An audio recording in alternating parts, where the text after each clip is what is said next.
Hi hello friends, ಎಲ್ಲರಿಗೂ ನಮಸ್ಕಾರ. ರೇಖಾ ಅಡುಗೆ ಚಾನಲ್ಗೆ ಸ್ವಾಗತ. ನಾನಿವತ್ತು ಕಟ್ಟ ಮಾಡೋಣ ಅಂದ್ಕೊಂಡಿದ್ದೀನಿ. ಅಂದರೆ ಪೇಪರ್ ಅವಲಕ್ಕಿಯಲ್ಲಿ ತುಂಬ ಚೆನ್ನಾಗಿರುತ್ತೆ ಮತ್ತು ತಿನ್ನೋ ಟೀ ಕಾಫಿಗೆ ಮತ್ತು ಮಕ್ಕಳಿಗೆಲ್ಲ ಟಿಫನ್ಗೆ ಕಳ್ಸೋಕ್ಕೆ ತುಂಬ ಚೆನ್ನಾಗಿರುತ್ತೆ. ಇದನ್ನು ಹೇಗೆ ಮಾಡೋದು, ಇದಕ್ಕೆ ಬೇಕಾಗೋ ಇಂಗ್ರೀಡಿಯೆಂಟ್ಸ್ ನೋಡೋಣ. ನಾನಿಲ್ಲಿ ಪೇಪರ್ ಅವಲಕ್ಕಿನ ಒಂದು 1/4 kg ತೊಗೊಂಡಿದ್ದೀನಿ. ಚೆನ್ನಾಗಿ ಕ್ಲೀನ್ ಮಾಡಿಟ್ಟಿದ್ದೀನಿ. ಮತ್ತು ರುಚಿಗೆ ತಕ್ಕಷ್ಟು ಉಪ್ಪು, ಎಣ್ಣೆ, ಕರಿಯಲು ಡೀಪ್ ಫ್ರೈ ಆಗೋಷ್ಟು ಎಣ್ಣೆ, ಮತ್ತು ಕರಿಬೇವು ಒಂದು ಅರ್ಧ ಕಪ್ ಎತ್ಕೊಂಡಿದ್ದೀನಿ. ಮತ್ತು ಇಲ್ಲಿ ದ್ರಾಕ್ಷಿಗಳು ತೊಗೊಂಡು ನಮ್ಮ ಬ್ಲ್ಯಾಕ್ ಕಲರು ಮತ್ತು ವೈಟು ಎರಡು ಒಣ ದ್ರಾಕ್ಷಿ ತೊಗೊಂಡಿದ್ದೀನಿ. ಬಾದಾಮಿ ಒಂದು 4 ಪೀಸ್ ಮಾಡಿಟ್ಟಿದ್ದೀನಿ. ಪಿಸ್ತಾ ಒಂದು 2 ಟೇಬಲ್ ಸ್ಪೂನ್ ಆಗೋಷ್ಟು, ಮತ್ತು ಗೋಡಂಬಿನೂ ಒಂದು 2 ಟೇಬಲ್ ಸ್ಪೂನ್ ಆಗೋಷ್ಟು, ಒಂದು 2 ಟೇಬಲ್ ಸ್ಪೂನ್ ತುಪ್ಪ, ಒಂದು ಅರ್ಧ ಕಪ್ಪು ಕಡಲೆ ಬೀಜ, ಮತ್ತು ಒಂದು 1/4 ಕಪ್ಪು ಹುರ್ಗಡ್ಲೆ, ಒಂದು ಅರ್ಧ ಟೀ ಸ್ಪೂನ್ ಆಗೋಷ್ಟು ಅರಿಶಿನ. ಈಗ ಇದನ್ನು ಹೇಗೆ ಮಾಡೋದಂತ ನೋಡೋಣ. ಸ್ಟವ್ ಮೇಲೆ ಒಂದು ಬಾಣಲಿ ಇಟ್ಕೊಂಡು ಎಣ್ಣೆ ಹಾಕ್ತಾಯಿದ್ದೀನಿ. ಎಣ್ಣೆ ಏನು ಜಾಸ್ತಿ ಏನು ಬೇಕಿಲ್ಲ, ಸ್ವಲ್ಪನೇ ಯೂಸ್ ಮಾಡಿ. ಮತ್ತು ಎಣ್ಣೆ ಕಾದ್ಮೇಲೆ ಕಡಲೆ ಬೀಜ ಹಾಕ್ತಾಯಿದ್ದೀನಿ. ಇದು ನಾನೇನು ಉರಿತಲ್ಲ, ಎಣ್ಣೆಲಿ ಕರ್ದಿಟ್ಕೊತಾ ಇದ್ದೀನಿ. ಯಾಕಂದರೆ ತಿನ್ನೋವಾಗ ಕ್ರಂಚಿಯಾಗಿರುತ್ತೆ, ಚೆನ್ನಾಗಿರುತ್ತೆ. ಈಗ ಚೆನ್ನಾಗಿ ಫ್ರೈ ಆಗಿದೆ.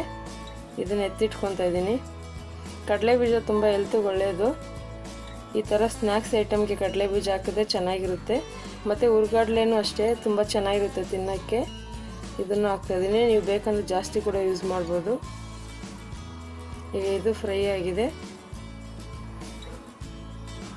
ಇದನ್ನು ಎತ್ತಿಟ್ಕೊತಾ ಇದ್ದೀನಿ. ಮತ್ತು ಅದೇ ಬಾಣಲಿಗೆ ಕರ್ಬೇವು ಸೊಪ್ಪು ಹಾಕ್ತಾಯಿದ್ದೀನಿ. ಕರ್ಬೇವು ಸೊಪ್ಪು ನೀವು ಜಾಸ್ತಿ ಕೂಡ ಯೂಸ್ ಮಾಡ್ಬೋದು.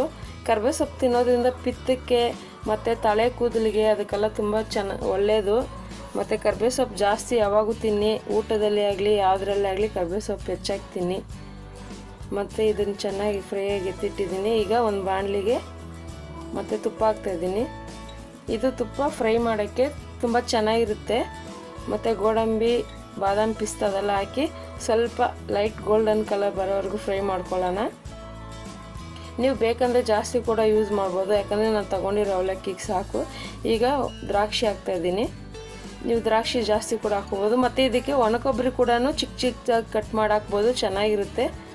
ಮತ್ತು ಇದು ಫ್ರೈ ಆಗಿದೆ, ಇದು ಎತ್ತಿಟ್ಕೊತಾ ಇದ್ದೀನಿ. ಈಗ ಅದೇ ಬಾಣಲಿಗೆ ಅರಿಶಿನ, ಒಂದು ಸ್ವಲ್ಪ ಉಪ್ಪು ಹಾಕ್ತಾಯಿದ್ದೀನಿ. ನಿಮಗೆ ಖಾರ ಬೇಕಂದರೆ ಖಾರ ಕೂಡ ಹಾಕ್ಕೋಬೋದು. ನಾನು ಇಲ್ಲಿ ಖಾರ ಯೂಸ್ ಮಾಡಲ್ಲ, ಯಾಕಂದರೆ ಡ್ರೈ ಫ್ರೂಟ್ಸ್ ಎಲ್ಲ ಹಾಕಿದ್ದೀನಲ್ಲ, ಅದಕ್ಕೋಸ್ಕರ. ಈಗ ಪೇಪರ್ ಅವಲಕ್ಕಿ ಹಾಕ್ತಾಯಿದ್ದೀನಿ. ಮತ್ತು ತುಂಬ ಚೆನ್ನಾಗಿರುತ್ತೆ. ಮತ್ತು ನೀವು ತುಂಬ ದಿವಸ ಇದನ್ನು ಸ್ಟೋರೇಜ್ ಮಾಡಿ ಇಟ್ಕೋಬೋದು. ಪ್ಲಾಸ್ಟಿಕ್ ಬಾಕ್ಸಲ್ಲಿ ಇಲ್ಲ ಗಾಜಿನ ಬಾಕ್ಸಲ್ಲಿ 1 ತಿಂಗಳವರೆಗೂ ಇಟ್ಕೊಬೋದು. ಅದ್ರ ಫ್ರೆಶ್ನೆಸ್ ಏನು ಹೋಗಲ್ಲ, ಹಂಗೆ ಇರುತ್ತೆ ಕ್ರಂಚಿಯಾಗಿ.